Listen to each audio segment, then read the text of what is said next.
नमस्कार दोस्तों, मैं आपका साथी केशव विवेकी। आप सभी को नववर्ष की हार्दिक बधाई। आप सभी पूरे वर्ष हर्षोल्लास के साथ यात्रा करें और अपने लक्ष्य को अपने मजबूती के साथ प्राप्त करें। ये मेरे तरफ से एक कह सकते हैं कि ऊर्जावान प्रेरणा ही है और हम प्रेरणाओं के ही स्रोत हैं। ऊर्जा कहीं न कहीं से हम प्राप्त करते हैं और कहीं न कहीं लगाते हैं। ये ऊर्जा का ही रूपांतरण है। ये सभी लोग बहुत कह सकते हैं गहराई से जानते हैं और लगातार हम जीवन में बदलाव की ओर चल रहे हैं। अपने आप को नया की ओर चल रहे हैं।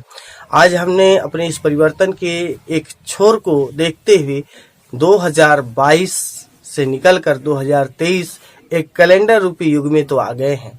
लेकिन हम वास्तव में अपने जीवन के दौर में कब बदलाव लाएंगे, कब नए काम करेंगे, नए लक्ष्य पर पहुंचेंगे, ये सभी युवाओं के लिए एक सवाल भी है और कहीं न कहीं उनके लिए एक लक्ष्य भी है। हम अपने अंदर की ऊर्जा को कितना सही, कितना सटीक प्रयोग कर रहे हैं, ये बहुत जरूरी है। जैसे दार्शनिकों में सबसे बड़ा नाम आज जीवा पर प्लेटो, अरस्तु तमाम हैं, लेकिन ओशो का अपना एक विशेष स्थान है। क्यों हम ऐसा कह रहे हैं? इसके पीछे का कारण है, विज्ञान है। हम वहां तक नहीं जा पाते हैं। हाँ, बात करते करते मैं थोड़ा सा चाहूंगा कि हो सकता है कि वीडियो लंबी हो जाए, लेकिन आज बहुत महत्वपूर्ण है, इसलिए आपसे प्रार्थना है कि इस वीडियो को पूरा देखिएगा, क्योंकि आपकी बात है, आपके मजहब की बात है, आपके मतलब की बात है, आपके लायक की बात होगी। क्योंकि वर्ष बदला है, नया साल आया है। हम लगातार किसी न किसी वीडियो के माध्यम से जुड़ते रहते हैं। हिंदी महासागर कार्यक्रम के रूप में लगातार मैं आपके बीच आ ही रहा हूँ। कोशिश रहती है, बीच में कहीं न कहीं दिक्कतें आती हैं, फिर भी मेरा कोशिश है कि वो अभी कार्यक्रम चलता रहे। कविताओं का श्रृंखला चल ही रहा है, साथ साथ काव्यप्रद संस्था के द्वारा भी लगातार वहां भी साहित्यिक सेवा का ही प्रयास चल रहा है और हम कहीं न कहीं एक दूसरे से जुड़े हुए हैं और हम भाषा के स्तर पर काम करना चाहते हैं, भाषा के लिए काम करना चाहते हैं। क्योंकि देखिए, जिस भाषा को हम बोल रहे हैं, जिससे हम आप एक दूसरे का संवाद कर रहे हैं, इस पे भी काम होना चाहिए। आज एक नेता उठता है तो विकास विकास विकास, सुबह से विकास पर बात करता है।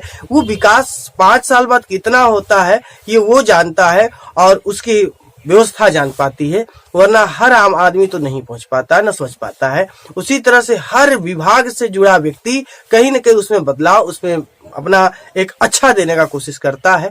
तो हम हिंदी भाषा के लोग हैं, हिंदी के लिए मेहनत कर रहे हैं। हम लोग कह सकते हैं कि जो अन्य भाषाएं हिंदी से जुड़ी हुई हैं, जो भारत की मौलिक भाषाएं हैं, उनमें भी हमारा प्रयास लगातार है।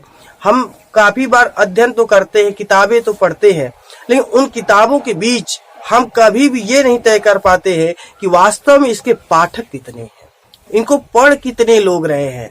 ये पाठक खोजने की हमारी प्रवृत्ति न होने की वजह से हम बहुत पीछे हैं। आज काव्यप्रहार मासिक पत्रिका आती है, हम लिंक जनरेट करते हैं तो पता चलता है कि 250, 300 इतने लोगों ने पत्रिका डाउनलोड किया। सोचने की बात है कि पूरे भारत राज्य से जुड़ी पत्रिका, जहां कम से कम महीने में 60 से 65 लोग प्रकाशित होते हैं, वहां 300 लोग पढ़ने वाले हैं। तो ये हिंदी के लिए भी एक चुनौती ही है। एक अच्छा काम है, एक अच्छा काम वास्तव में हम दे रहे हैं तो उन पाठकों तक जाना चाहिए। अब ये विकल्प नहीं सही कहा जा सकता कि प्रिंट मीडिया में होते तो अच्छा होता, क्योंकि अब तो दौर ही बदल रहा है। गवर्नमेंट खुद कागज से बचना चाह रही है। कोशिश किया जा रहा है कि हम इसको एक नए वे में ले आए, क्योंकि पेपर के पीछे हमारे जो पेड़ पौधे हैं, इनका बहुत हनन हो रहा है। वृक्षारोपण हमें करने की आवश्यकता है। वृक्ष से हमारी कोई पर्सनल दुश्मनी नहीं है, लेकिन निजी रूप से दुश्मनी नहीं है तो इसका मतलब ये भी नहीं कि हमारा अधिकार है कि हम उनको हनन करें। तो नए वर्ष में हमारे जीवन में जो छोटी छोटी कमियां हैं, खामियां हैं, जो हमारी गलतियां हैं, इन पे ही हमें वर्क करना है, काम करना है। क्योंकि हम काम नहीं कर रहे हैं, इसीलिए सब कुछ पीछे जा रहा है। पीछे सब कुछ जाने की वजह से हम खुद पीछे जा रहे हैं। तो हमें छोटी छोटी बिंदुओं पे काम करना है। मैं आपसे सजेस्ट करूंगा कि आप भी लगे कि केशव विवेकी के अंदर ये कमी है तो आप हमें सजेस्ट करें, आप बताएं, ताकि मैं खुद में सुधार करूं। तो आप के द्वारा मैं और मेरे द्वारा आप, इस तरह से सभी बदलाव की ओर बढ़ेंगे और एक नए क्रांति के साथ आएंगे। और सबसे बड़ी खुशखबरी के साथ मैं आया हूं, क्योंकि नए साल में कुछ नया न हो तो नयापन नहीं आ जाता है, इसलिए नए के साथ आया हूं। और आपके बीच मेरी आगामी नई पुस्तक निबंध संग्रह बातें नहीं पुरानी आपके बीच उपस्थित है। इस पुस्तक को मैं कैसे बना पाया, क्या कर पाया, ये मुझे नहीं पता है, लेकिन इतना पता है कि ये किताब आपके लिए बनी है, आप लोगों के लिए बनी है। क्योंकि जब इस किताब को आप पढ़ेंगे, मात्र लगभग 130 पेज के अंदर की किताब है, आप पढ़ेंगे तो आपको लगेगा कि केशव ने अपने हमारे बीच की बात लिखी है। इसमें छोटे छोटे शीर्षक है और कहीं ना कहीं लगेगा कि व्यंग की बात की जा रही है, व्यंग शैली में बात की जा रही है। कहीं कहीं लगेगा कि बहुत ज्यादा इमोशन हो गया है, बहुत ज्यादा रुआंसू सी चीजें हैं।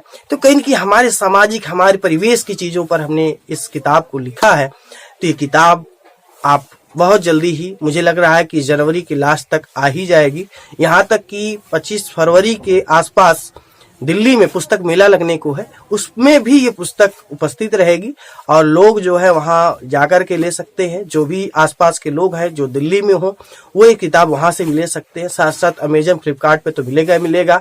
हमारे खास प्रयागराज में ही प्रकाशन है इंक पब्लिकेशन, तो वहां से भी आप क्रय कर सकते हैं। तो ये पुस्तक आपकी बीच की किताब है, आपकी किताब है, इसको आप लें। और मैं किताब के लिए नहीं आया हूँ, खास आपके प्रमोशन के लिए आया हूँ। तो आप भी कुछ नया हो, अपना जो आपने इस वर्ष किया हो या इस वर्ष में होने वाला हो, कमेंट कर सकते हैं, क्योंकि आपसे प्रेरणा मुझे भी मिलेगी। मैं तो किताब लेकर के आया, शायद 6 महीने पीछे का काम होगा। आगामी कई किताबें हैं, हो सकता है कि हमारे प्रकाशक जो है इंक बंधु, उनसे अच्छा बनेगा तो हम और अच्छी अच्छी किताबें ले आएंगे। क्योंकि उपन्यास हमारी लिख कर रखी गई है, बहुत जल्दी ही संशोधन करके वो भी लगाई जाएगी। कई कविताएं संग्रह है जिनको ले आना बहुत जरूरी है, क्योंकि किताबें लेखक के पास रह जाती है तो मजा किरकिरा होता है, तो उसे भी लाया जाएगा। कई वर्क है जो हम आप मिलकर करने वाले हैं, तो थोड़ा सा आपकी ऊर्जा, आपके एक सब्सक्राइब से हमारा कुछ बनता बिगड़ता नहीं है, लेकिन उतने से ऊर्जा तो मिलती है आपके कमेंट से। आपके जितने कमेंट आते हैं मैं पढ़ता हूँ, तो कृपया अपने विचार रखिए। एक व्यक्ति को व्यक्ति तभी उठा सकता है जब अपने विचार रख सकता है। तो आप विचारों के लिए स्वतंत्र है, विचार रखिए और विचार लीजिए और विचार दीजिए। और नववर्ष की यात्रा मंगलमय रहे।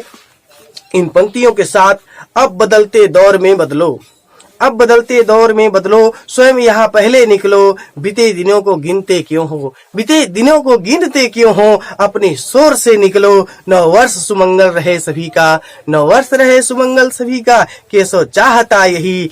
कैलेंडर छोड़ दो पहले, कैलेंडर छोड़ दो पहले, खुद साकार के लिए निकलो, खुद साकार के लिए निकलो। बहुत बहुत धन्यवाद। सभी को नववर्ष की सुमंगल बधाई, शुभकामनाएं।